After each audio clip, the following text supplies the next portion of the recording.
Pertama-tama, terlepas dari apakah gencatan senjata ini akan berhasil atau tidak, sebagian atau lebih, karena kita sudah melihat pertempuran antara Hizbullah dan Israel. Kita sudah melihat pemerintah Lebanon tidak mengambil tindakan selama lebih dari 30-35 tahun. Saya pernah mengalami situasi itu secara pribadi berkali-kali, bertahun-tahun yang lalu. Jadi kemenangan sekarang adalah Presiden Trump berhasil menekan Hizbullah, tapi yang lebih penting lagi, menekan pemerintah Lebanon. Kita belum pernah melihat sebelumnya sejak Israel mundur dari Lebanon pada tahun 1985 saya kira, atau tahun 2000 dari selatan. Seorang presiden Lebanon bertemu dengan Perdana Menteri Israel, dan tentu saja para menteri mereka juga. Meski begitu, kami baru saja menyebutkan bahwa bisa saja, Anda tahu, bisa saja ada serangan terhadap gencatan senjata, bisa saja ada kegagalan. Itu bukan masalah sebenarnya. Masalah sebenarnya adalah, apakah Presiden Republik Lebanon akan mampu memberikan perintah kepada tentaranya, kepada tentara Lebanon, untuk melucuti senjata Hizbullah sehingga gencatan senjata bisa menjadi kenyataan. Itu masih harus dilihat karena Hizbullah telah berjanji, Hizbullah bukan pemerintah Lebanon, mereka mengendalikan pemerintah Lebanon. Mereka telah berjanji bahwa Anda tahu, jika ada gencatan senjata, mereka mungkin akan menerimanya. Semuanya masih mungkin dan akan terjadi dan sebagainya. Saya masih melihat pernyataan-pernyataan yang dibuat di pemerintahan Lebanon sebelum Hizbullah. Hizbullah memang menentang Israel sejak awal. Tapi jika pemerintah Lebanon mulai mengubah sikap, maka kita bisa bertemu lagi dan membantu. Kami sebenarnya sedang melihat gambar langsung di layar saat ini. Maaf saya memotong, tapi sepertinya ada beberapa pertahanan udara yang diakiskan. Anda melihatnya di sini? Kita juga akan melihat itu di tempat Anda berada. Ya, saya bisa melihat ledakan dan tembakannya dengan sangat jelas. Jadi kita sudah 3 menit memasuki gencatan senjata. Jadi seperti yang Anda lihat, jelas langit tidak benar-benar tenang.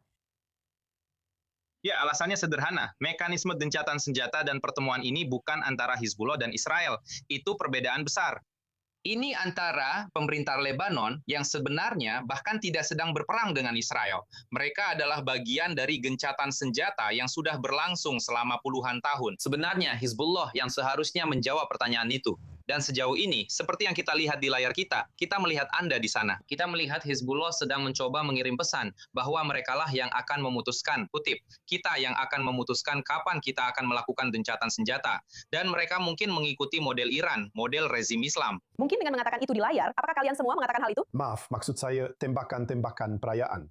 Jadi area apa yang sedang kita lihat? Katakan pada kami. Karena ini dari Lebanon Selatan, sepertinya itu adalah tembakan perayaan ke udara. Begitulah cara sebagian orang di wilayah itu memilih merayakan dengan tembakan yang mereka jadikan semacam kembang api, sambil mencoba membingkainya sebagai kemenangan mereka sendiri. Inilah pesan yang disampaikan oleh Hizbullah, Iran, bahwa merekalah yang memaksa. Ini berasal dari Beirut, bahwa mereka mencoba menunjukkan bahwa merekalah yang memaksa Israel untuk melakukan gencatan senjata. Jadi mereka merayakannya di sini. Jelas, ketika Anda menembakkan peluru-peluru itu ke udara, peluru-peluru itu pasti akan jatuh di suatu tempat. Dan ini merupakan ancaman bagi warga Lebanon yang tidak bersalah yang berada di sekitarnya.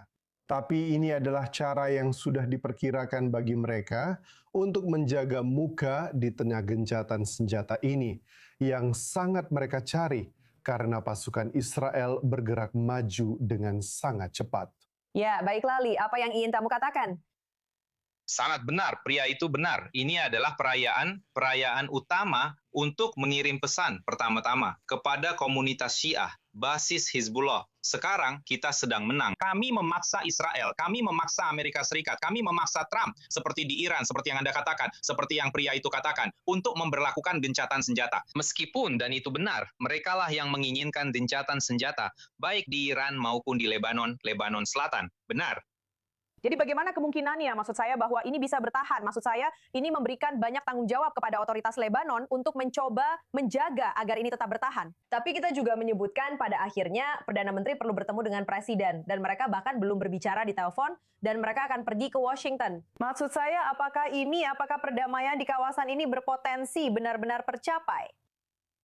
Kita masih jauh dari memberlakukan gencatan senjata, atau benar-benar meyakinkan Hizbullah, tentara Lebanon, pemerintah, Meyakinkan Israel itu mudah karena mereka adalah sekutu Amerika Serikat. Tapi melompat dari gencatan senjata ke penyelesaian penuh konflik itu agak terlalu jauh, meskipun itu sudah ke arah yang benar. Maksud saya, pada akhirnya yang perlu dihasilkan dari pertemuan ini adalah Amerika Serikat dan Israel. Mudah-mudahan pemerintah Lebanon juga akan berada di satu pihak. Mudah-mudahan, saya bilang. Dan tentu saja, Hizbullah dan Iran akan berada di pihak lain bersama rezim Islam. Dari situ, menurut saya, apa yang akan diputuskan Teheran dan Hizbullah untuk dilakukan, mereka ingin memanfaatkan waktu. Mereka menginginkan gencatan senjata untuk dimanfaatkan selama mungkin selama pemerintahan Trump. Karena Israel, mereka akan bersama Israel selama waktu itu. Tapi mereka berharap pada akhirnya pemerintahan Trump akan sibuk dengan berbagai peristiwa di dalam Amerika Serikat seiring kita mendekati pemilihan paruh waktu. Dan seperti yang bisa Anda lihat, ada juga berbagai peristiwa di Amerika Serikat. Ya, lalu bagaimana dengan Maksud saya, Presiden Trump juga mengatakan, oke, kita baik-baik saja, kita percaya diri dalam negosiasi dengan Iran. Kita tahu dia suka berbicara dengan kata-kata yang berlebihan. Tapi, apakah kamu benar-benar merasa bahwa pengaruh Iran akan benar-benar hilang untuk selamanya?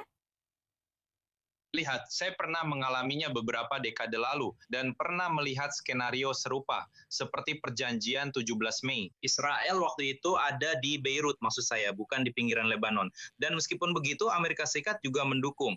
Lalu terjadi serangan terhadap marinir dan seterusnya. Satu-satunya kekhawatiran saya adalah bahwa pihak yang harus melucuti senjata Hizbullah itu adalah tentara Lebanon. Mereka yang harus ada di sana. Dan disitulah Presiden Lebanon akan diuji. Saya sangat meragukannya karena infiltrasi Hizbullah ke dalam tentara Lebanon itu sangat dalam. Kita tidak sedang membicarakan tahun 82-83. Sekarang kita berada di tahun 2025-26. Jadi itu yang sebenarnya akan menentukan apakah ada solusi atau tidak. Israel memiliki jaminannya sendiri dengan angkatan bersenjatanya sendiri. Kapanpun Hizbullah menembak, mereka akan menghancurkan.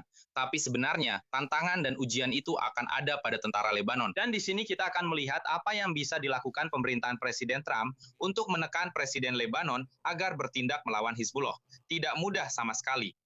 Baiklah, terima kasih banyak. Dokter. Walid Phares. Dan kita akan pergi ke Basil Sladim. Tapi sekali lagi, lihatlah. Ini adalah gambar langsung dari Beirut yang dijelaskan sebagai aksi perayaan menjaga harga diri jika Anda ingin menyebutnya begitu. Kita akan pergi ke Basil Sladim yang berada di Israel Utara yang telah mengalami beberapa serangan roket sepanjang malam, termasuk di dekat Naharia yang menyebabkan beberapa orang terluka. Apa yang kamu dengar dan lihat di sisi perbatasan Israel? Ya, dalam 3-4 jam terakhir sebelum gencatan senjata dimulai, ada beberapa rentetan roket yang mengarah ke berbagai bahagian Israel Utara. Dalam satu kasus di Karmiel, tampaknya seseorang yang sedang mengendarai sepeda motor tidak berhenti setelah intersepsi. Sebuah serpihan menghantamnya dan dia dalam kondisi parah. 2 orang lainnya diharia akibat rentetan tembakan yang diarahkan ke kota itu di Galilea Barat, namun 1 orang dalam kondisi parah. Dia adalah seorang gadis berusia 17 tahun dan juga ada orang lain iaitu seorang pria berusia 40 tahun dalam kondisi sedang. Keduanya juga dibawa ke rumah sakit di Haria dan beberapa lainnya sebenarnya mengalami syok dan yang lain juga dalam kondisi ringan. Artinya, Hizbullah mencoba untuk terus bertempur dan terus menembak hingga menit terakhir. Di sisi lain, IDF baru saja mengeluarkan pernyataan tentang operasi mereka dalam 24 jam terakhir. IDF mengatakan bahawa mereka telah menyerang lebih dari 380 target Hizbullah di Lebanon Selatan, termasuk peluncur, markas dan juga para anggota di wilayah tersebut. Artinya, 24 jam terakhir sangat intens dari pihak IDF. Tetapi juga dalam beberapa jam terakhir dari pihak Hizbullah. Selama beberapa minggu terakhir, Hizbullah berhasil menembakkan banyak rentetan serangan. Dalam sebahagian besar serangan tersebut, tidak ada korban jiwa atau kerusakan yang terjadi. Namun, dalam beberapa serangan terakhir ini, mereka berhasil menyebabkan kerusakan dan juga beberapa korban. Baiklah, terima kasih banyak Balir dan Arya. Kita terus melihat gambar-gambar ini di layar. Tolong, jika Anda bisa jelaskan kepada pemirsa kami, apakah ini benar-benar sebuah perayaan atau bukan? Sebenarnya apa ini? Ini adalah pihak yang kalah mencoba menampilkan diri sebagai pemenang. Itulah yang sedang kita lihat di layar saat ini. Tembakan perayaan sama sekali tidak mempedulikan orang-orang tak bersalah yang mungkin terkena peluru-peluru nyasar yang ditembakkan sembarangan ke udara. Kita juga melihat beberapa kembang api. Fakta bahwa kita melihat tembakan-tembakan ini membuat saya membayangkan bahwa adegan-adegan ini direkam dari atas yang menghadap ke pinggiran selatan Beirut, kubu-kubu kuat Hizbullah. Sekarang saya tidak tahu kenapa mereka merayakan, karena banyak dari mereka yang mengungsi, dan banyak orang yang ada di sana juga telah mengungsi dari tempat lain di dalam Lebanon. Dan ini hanya untuk mengarah pada fakta bahwa seperti yang dikatakan Walid Farah beberapa menit yang lalu, kita perlu, ya ini adalah momen yang sangat berpotensi menarik terkait dengan Israel-Lebanon.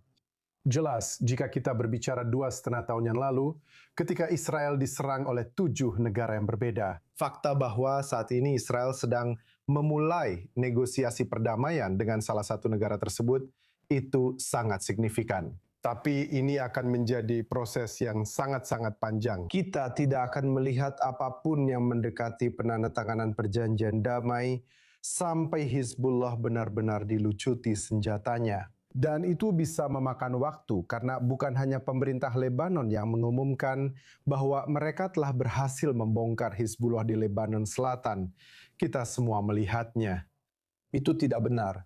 Dan faktanya, mereka berbohong kepada dunia. Jadi, yang perlu dilakukan sekarang adalah upaya yang jauh lebih kuat dari pemerintah Lebanon, Angkatan Bersenjata Lebanon. Amerika Serikat harus lebih banyak terlibat di sini dan memberikan lebih banyak kemampuan kepada tentara Lebanon untuk membongkar infrastruktur Hizbullah. Dan kita melihat di sini Amerika Serikat mengambil pendekatan yang jauh lebih aktif. Koresponden senioras kami, Mike Wagenheim, bertanya kepada Presiden Trump. Israel dan Lebanon telah mencoba di masa lalu. Apa bedanya sekarang? Trump menjawab kepada Mike dengan mengatakan, akulah perbedaannya. Jadi, itu harus diuji untuk melihat bantuan apa yang diterima oleh Angkatan Bersenjata Lebanon. Bantuan eksternal, tidak hanya dari Amerika Serikat. Kita belum sampai di sana. Tidak hanya dari Amerika Serikat, tetapi juga dari Arab Saudi, dari Uni Emirat Arab, negara-negara lain. Mereka juga harus ikut merogoh kocek mereka. Bukan pasukan mereka yang turun langsung, mungkin penasehat militer Amerika, tapi Anda tidak akan melihat pasukan asing pergi ke Lebanon Selatan dan membongkar infrastruktur Hizbullah. Itu adalah tanggung jawab tentara Lebanon, dan itu harus dilakukan hanya oleh tentara Lebanon. Karena jika Anda ingin menegaskan kembali kedaulatan Anda yang telah diambil puluhan tahun lalu, sekarang jika mereka ingin menegakkannya kembali, mereka harus melakukannya sendiri. Mereka perlu membuktikan kepada dunia. Tetapi yang terpenting kepada diri mereka sendiri, bahwa mereka bisa mengambil kembali kendali atas negara mereka. Dan ini akan memakan waktu yang lama. Dan sampai kita mencapai titik di mana Hizbullah benar-benar telah dilucuti, barulah Israel dan Lebanon dapat menjalin perdamaian yang sesungguhnya. Karena bayangkan saja sebuah skenario di mana ada perjanjian damai antara Israel dan Lebanon, tetapi Hizbullah masih ada dengan kemampuan militer dan melancarkan serangan terhadap Israel. Israel harus bertindak, tetapi Israel tidak pernah bertindak secara militer di wilayah Mesir atau wilayah Yordania, karena memiliki perjanjian damai dengan negara-negara tersebut. Jadi masih ada jalan panjang yang harus ditempuh, tapi ini jelas merupakan salah satu langkah pertama, dan ini sangat positif.